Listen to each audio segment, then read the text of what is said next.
বিগত 8ই অক্টোবর সন্ধ্যায় কক্সবাজার পৌরসভা 12 নং ওয়ার্ড কলাতলী লাইট হাউস পাড়া এলাকায় এবিসিএল রিসোর্ট 6ষ্ঠ তলা আমাকে আব্দুল আল মাসুদ রুমেল সহ কয়েকজন মিলে এমন অভিযোগে নারী ও শিশু নির্যাতন ট্রাইব্যুনাল আদালতের পিটিশন দায়ের করি আমি। আদালতে মামলাটিকে গুরুত্ব দিয়ে নিয়মিত মামলা করার নির্দেশ দেয়, কিন্তু মামলার 3 সপ্তাহ পেরিয়ে গেছে।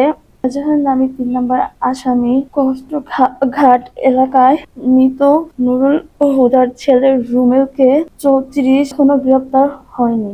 গণধর্ষণ মামলায় আসামি হয়েও রুমেলকে প্রতিদিন প্রকাশ্যে শহরের রাস্তায় ঘোরাফেরা করে পুলিশ তাকে গ্রেফতার করেন। মূলত থানা পুলিশের স্থানীয় প্রবাসী জেলা এটি আসামি এখন আইনের ঊর্ধ্বে। রুমেলকে থানার পাশে থেকে থানার লোকজনের সঙ্গে সেখানে থানার সামনে দাঁড়িয়ে হাসে। আর আমি থানায় নারী ও শিশু নির্যাতন দমন আইনের দায়ে করা মামলাটি কক্সবাজার সদর মডেল থানার রুজু হয় গত 28 অক্টোবর। মামলার এফআইআর রুজুর দিন 28 অক্টোবর আমাকে থানায় ডেকে নানা প্রশ্ন ঘেরাও করা হয়। আমি বাদী হয়েও সেদিন রাতে থানার ভিকটিম সেলে রাখা হয়। পরের দিন মাঝরাতে রামু বাইপারে নামিয়ে দেওয়া হয়। আমি বুঝিনি অপরাধীকে আমি না তারা।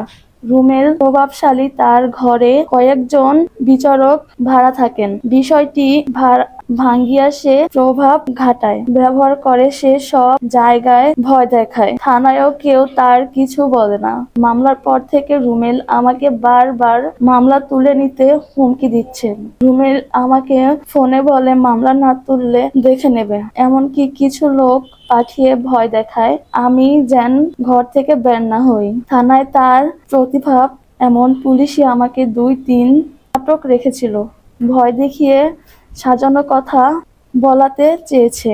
যে দেশে ধর্ষণ মামলার আসামি থানার সামনে বসে চা খায়, সেই দেশে আমার মতো ভুক্তভোগী ন্যায় বিচার কোথায় পাবে? আমি লিখিতভাবে সরকারের মাননীয় আবেদন করেছি, দরিদ্র গ্রেফতার না করলে আমার জীবন নিরাপদ নয়। আমি শুধু নিজের জন্য নয়, দেশের সব নারীর জন্য বিচার চেয়ে রুমেলকে গ্রেফতার করে দাবি জানাচ্ছি।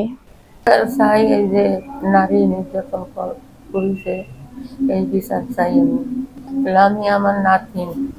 উনি বলছে যে নানু আমি এরকম একটা বিবাদের মধ্যে পড়ে আছি, আমার আব্বার আর আমার বড় ভাইয়ের পাঠাতে, কিন্তু তারা অনেক গরিব মানুষ, তারা আসতে পারে না। আমি যেভাবে হোক কষ্ট করে আসছি, সরাসরি থানায় পাইছি, আমাকে বেরিয়ে দেয় নাই কোনো জায়গায়।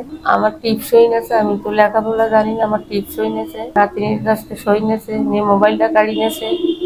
মোবাইলটা নিয়ে রাত 12:30টার সময় আমাদের গাড়ি চুরি গেছে।